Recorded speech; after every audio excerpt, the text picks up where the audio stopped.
Hey guys, Dan here from Your Guitar Academy and welcome back to Lesson 7. And we're in Unit 2 of our 30-day beginner challenge. And today we're going to be taking the exercise we learned yesterday. I know that's a lot, so you're definitely still practicing that. We'll just go over it one more time. And we'll also just learn tab, okay? Because tab is the language, the written language of the guitar, really. And I need to show you how to read tab. So we're going to use the exercise that we've learned to actually write that out in tab so you can start, or at least the first bar, so you can really start to get a feel for how tab works. So pick up your guitar and let's get started.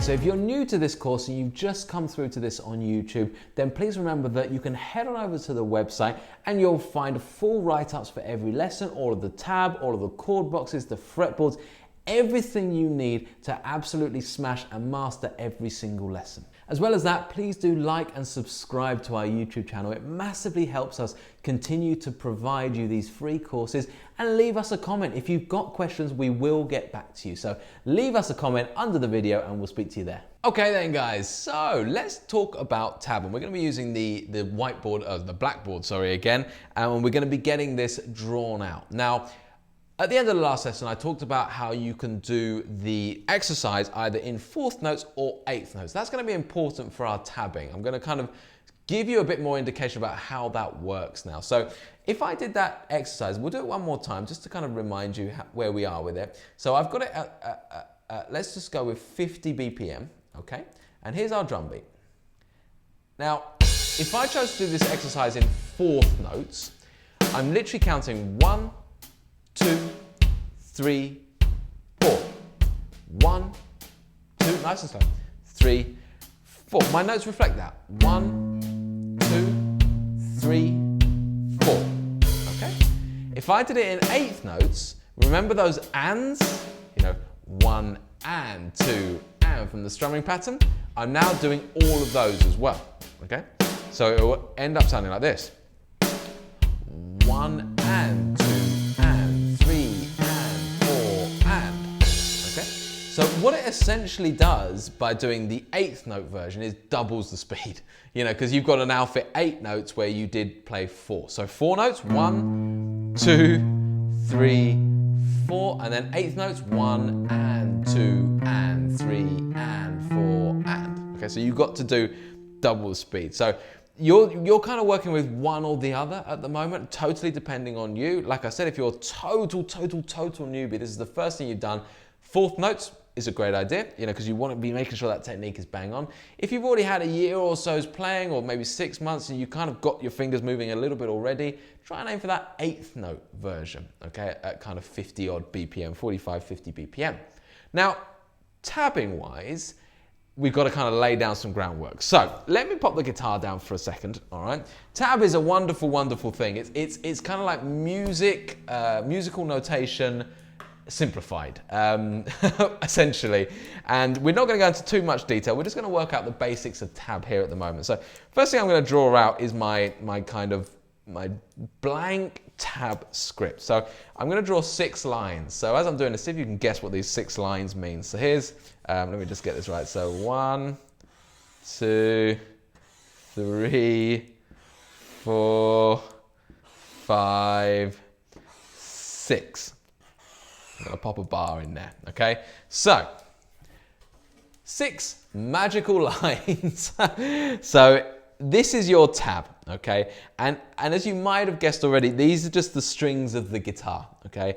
And it's exactly as if you turned your guitar facing this way. So imagine that your headstock is there, okay? So there's your tuning pegs. Just imagine that for a second. Just visually in terms of that's where that is. So this is the low E string, and this is the thinnest E string, okay? So let me just, because I don't want you to get confused by thinking this is literally a picture of the guitar. So I'm just going to wipe off that bit there. So 1 second, let me just make sure that is as wiped off as I can get it for the moment. There we go. So that's the kind of idea, really. So this is the low E string, A, D string, G string, B string, E string. And we now know that. We've covered that. Excellent. And what I then do is I start to suggest, by putting numbers here, what notes I want to play, what frets I need to play. So let me just do this, okay? So,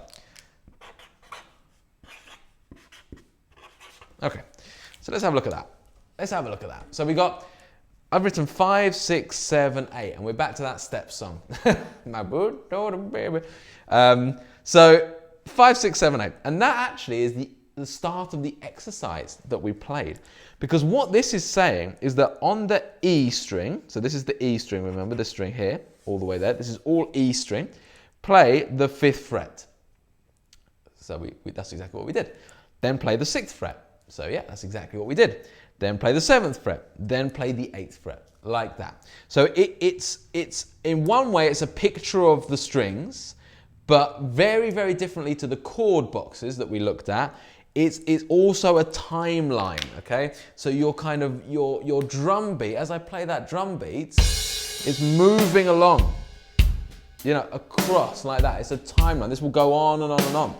The best way I like to kind of think about it is, if you remember, if you ever watched old kind of Disney stuff, and if you, like when they did songs, they used to have that kind of Mickey Mouse bouncing across with the lyrics. So like, hey, hey, hey, hey, hey, hey, the kind of, the Mickey Mouse will guide you in terms of your time.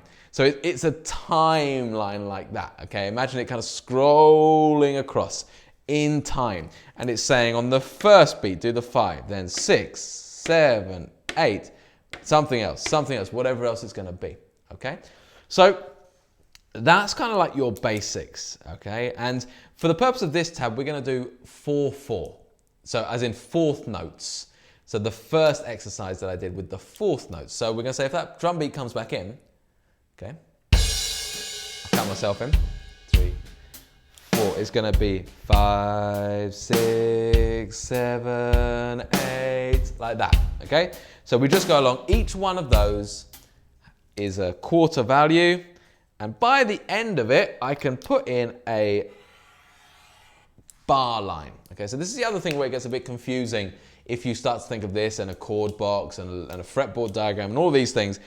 That's a bar line now. Okay, so that's musical value is now saying this is now 4 beats, and now we're into the next bar.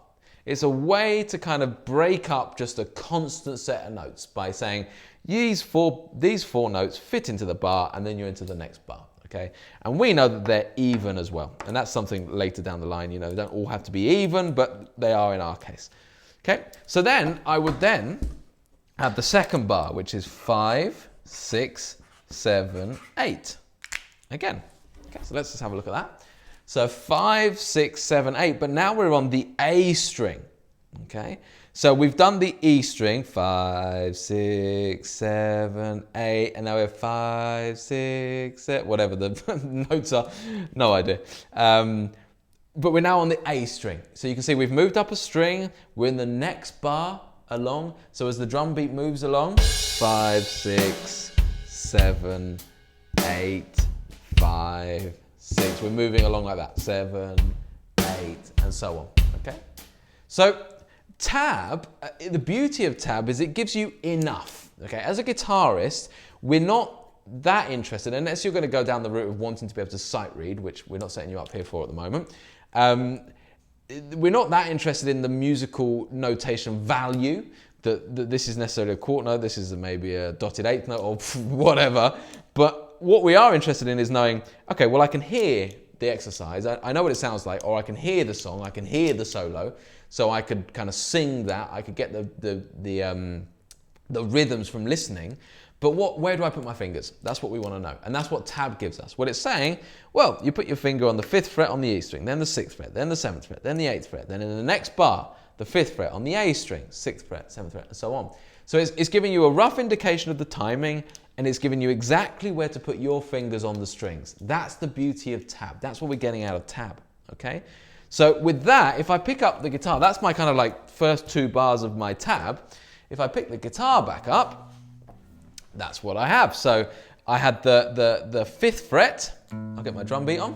Play that. I'll count myself in. 3, 4. I've got 5th fret, 6th fret, 7th fret, 8th fret. Then I did 5th fret on the A string, 6th fret, 7th fret, 8th fret. And that was the end of our beautiful tab.